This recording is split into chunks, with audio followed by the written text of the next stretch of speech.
আর যেখানে মেয়ে চাচ্ছে না সেখানে ও কি করে দাবি করে? এরকম মেয়ে প্রেম, এখন মানুষের তো ঘরে ঘরেই প্রেম হচ্ছে। এখন মেয়ে চাচ্ছে না, ওর অনেক ভুল আছে বলেই আজকে ও চাচ্ছে না যে আমি ওর সাথে থাকতে পারবো না।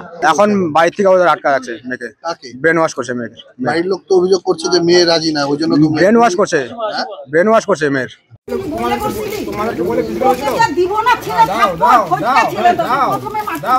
4 বছরই হোক যাইব, যদি একটা মেয়ে যদি না চায় সেটা কোনোদিন ওর কোনো অধিকার হয় না। এগুলো ভুল কথা। যদি ব্রেন ওয়াশ নাই করতো, মেয়ে যতদিন অফিস ছিল রোজ আমার খোঁজ নিত যে ওকে একটু দেখে রাখো, ঠিকঠাক রাখো, সব রোজ খোঁজ নিত। যে সামাজিক মতে বিয়ে হওয়ার পরেও সে বিয়ে ভেঙে যায়, আর একজনের সাথে সম্পর্ক ছিল, এখন জোর করে বাড়িতে এসে বিয়ে করবে, তার বাড়ির ফ্যামিলি থেকে নাও মানতে পারে, মেয়ে ওটা না চাইতে পারে। দীর্ঘ 4 বছর ধরে একে অপরের সাথে সম্পর্ক। শিলিগুড়ির শান্তিনগরের হাউজিং মাঠ এলাকার যুবক অসীম বিশ্বাসের সাথে দীর্ঘ 4 বছর ধরে সম্পর্কে রয়েছে ডাবগ্রাম এলাকার এক যুবতী। 4 বছর সম্পর্ক রাখার পর হঠাৎই প্রেমিকা যোগাযোগ বন্ধ করে দেয়। মানসিক অবসাদগ্রস্ত হয়ে আত্মহত্যার চেষ্টা করে প্রেমিক, যদিও সে চেষ্টা বিফলে যায়। বৃহস্পতিবার দুপুর নাগাদ পোস্টার হাতে ডাবগ্রামে প্রেমিকার বাড়ির সামনে হাতে পোস্টার নিয়ে ধর্নায় বসে পড়ে প্রেমিক। অন্যদিকে অবস্থা বেগতিক দেখায় প্রেমিকার বাড়ির থেকে খবর দেওয়া হয় শিলিগুড়ি থানায়। অবশেষে শিলিগুড়ি থানার পুলিশ এসে প্রেমিক অসীম বিশ্বাসকে বুঝিয়ে ধর্না তুলে নেয়।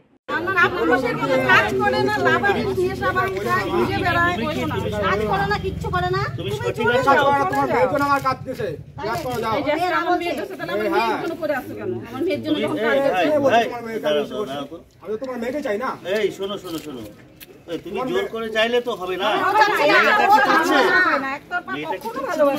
যখন আমাকে চাই না, 12 তারিখে আমি ফাঁসি দিছি, 8 তারিখে আমার সাথে ফিজিক্যাল ছিল। এগুলো সব বানানো কথা চলো ডাক্তারের কাছে চলো, ডাক্তারের কাছে নিয়ে চলো, ডাক্তারের কাছে নিয়ে চলো, দিয়াকে ডাইকে নিয়ে আসো, ডাইকে নিয়ে এসে দিয়াকে সরাসরি কথা বলাই দিই, ঝামেলা ঠিক আছে। শোনো এই হাসিটা দেওয়ার সময় মনে তুই বসে সমস্যা সমাধান না বলছি কি যে তুমি বসলে সমস্যার সমাধান হয়ে যাবে তো তোমার? না না, এটা তো সমস্যার সমাধান হবে তো, যে পাবলিসিটি করে তোমার সমস্যার সমাধান হয়ে যাবে। হ্যাঁ, তা তুমি বসে থাকো,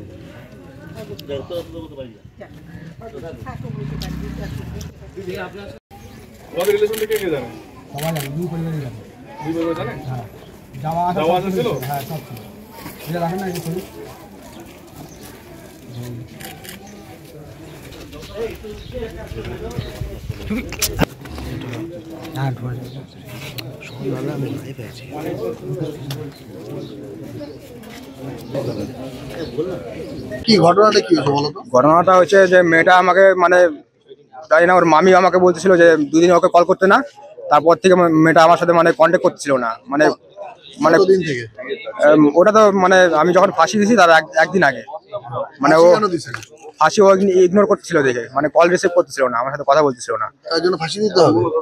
কি করবো, ওকে অতটাই ভালোবাসি। কত বছর ধরে ভালোবাসি? 4 বছর ধরে। 4 বছর ধরে তোমাদের সম্পর্ক? হ্যাঁ। 4 বছর বাকি সময় ঠিক ছিল? হ্যাঁ, সব পুরোটাই ঠিক। আমাদের রাতে যদি ঝগড়া লাগতো, সকাল হয়তো ঠিক হয়ে যেত, এরকম রিলেশন ছিল আমাদের। আমাদের এখন কি হয়েছে? মেয়ে এখন বাড়ি থেকে ওদের আটকা আছে, মেয়েকে ব্রেন ওয়াশ করছে। মেয়েকে বাড়ির লোক তো অভিযোগ করছে যে মেয়ে রাজি না, ওই জন্য ব্রেন ওয়াশ করছে, ব্রেন ওয়াশ করছে মেয়ের। যদি ব্রেন ওয়াশ নাই করতো, মেয়ে যতদিন অফিস ছিল রোজ আমার খোঁজ নিত যে ওকে একটু দেখে রাখো, ঠিকঠাক রাখো, সব রোজ খোঁজ নিত। আর এখন কি হচ্ছে? এখন আটকা রাখছে, সব জায়গা থেকে আমাকে ব্লক করে দিচ্ছে না, কন্ট্যাক্ট করবে কি করে? তাহলে এখন তুমি কি চাচ্ছ? আমি যাচ্ছি ওর সাথে আমার বিয়ে দেখ, কারণ ও আমার সাথে 4 বছর ধরে ফিজিক্যাল ছিল। আমি চাই না ও অন্য কারো হোক।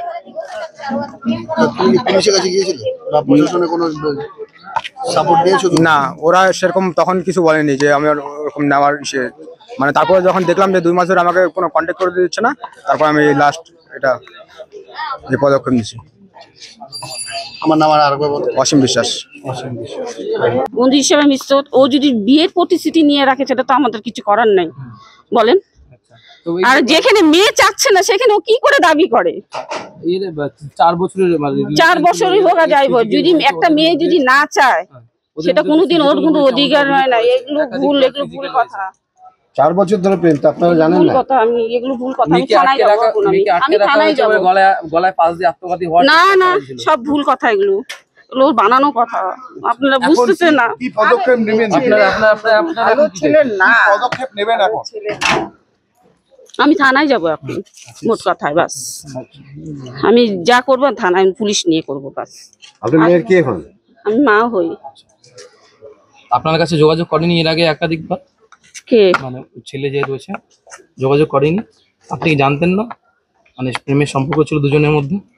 সেটা তো বন্ধুত্ব ছিল, সম্পর্ক ছিল, ওরা বলা বলি করছে, ঠিক আছে। দুই বাড়িতে জানতেন যে হ্যাঁ প্রেমের জানতেন, সম্পর্ক ছিল? ঠিক আছে, সময় হবে হবে, কোনো কোনো কোনো লেখাপড়ি কোনো কথা হয় নাই যে বিয়ে সম্পর্ক ছিল তো? এরকম মেয়ে প্রেম, এখন মানুষের তো ঘরে ঘরেই প্রেম হচ্ছে। এখন মেয়ে চাচ্ছে না, ওর অনেক ভুল আছে, ভুল আছে বলেই আজকে ও চাচ্ছে না যে আমি ওর সাথে থাকতে পারবো না। ঠিক আছে। যে এখন তো অধিকার নাই যে তাকে জোর জবরদস্তি এগুলো করে কি ভালো করতেছে, আপনারা বলেন না।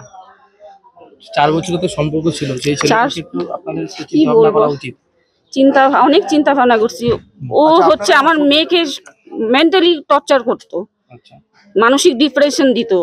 আজকে এর জন্য একটা মেয়েকে যদি মেন্টাল টর্চার করে, মেন্টাল ওকে ডিস্টার্ব করে, অটোমেটিক সে মেয়ে সরে যাবে। তো মেয়ে কি আছে বাড়িতে? না, মেয়ে তো নেই, মেয়ে বাইরে আছে। মানে ছেলে যেমনটা অভিযোগ করছে একাধিকবার চেষ্টা চালিয়েছে মানে যোগাযোগ করার জন্য, কোনোভাবে আপনারা যোগাযোগ করেনি, তার কথায় সাড়া দেননি কিংবা আমি মেয়েকে এখন আটকে কিছু রেখেছেন? জানি না। আমি থানায় যাব। আপনার নামটা? আমি দীপা বণিক। আর ভালোবাসার সাথীকে পাওয়ার জন্য ধর্নায় বসেছে, কি বলবেন সেই বিষয়ে? সে বিষয়ে বলবো, দেখেন আজকাল সামাজিক মতে বিয়ে হওয়ার পরেও ডিভোর্স হয়, দুজনের মধ্যে অ্যাডজাস্টমেন্ট থাকে না। ওর সাথে নাকি সম্পর্ক ছিল, তাদের ছবিতে প্রমাণিত, সেটা থাকতে পারে। কিন্তু আজকে দুই বাড়ি মানে মেয়ে বাড়ির পক্ষ থেকে চাইছে না যে ওর সাথে বিয়ে, বা মেয়েও চাইছে না। সেখানে এসে বাড়ির সামনে ধর্ণা দিয়ে, এটা একটা নাটক ছাড়া আর কিছু না। যে সামাজিক মতে বিয়ে হওয়ার পরেও সে বিয়ে ভেঙে যায়, আর একজনের সাথে সম্পর্ক ছিল, এখন জোর করে বাড়িতে এসে বিয়ে করবে, তার বাড়ির ফ্যামিলি থেকে নাও মানতে পারে, মেয়ে ওটা না চাইতে পারে। এখন মেয়ে তো নাকি বলছে ও ওকে বিয়ে করবে না। আপনি তো দেখলাম কথা বলেন যে কাউন্সিলরের সাথে হ্যাঁ, আমি বললাম যে ও যদি কোনো অভিযোগ থাকে সেটা কাউন্সিলরকে একটা লিখিত অভিযোগ করুক, তারপর আমরা দুটো ফ্যামিলিকে ডেকে সমস্যার সমাধান যে কি করে হয় সেটা করার চেষ্টা করব। ওয়ার্ড কমিটির পক্ষ থেকে এই কথাটা। ঠিক আছে। ঠিক।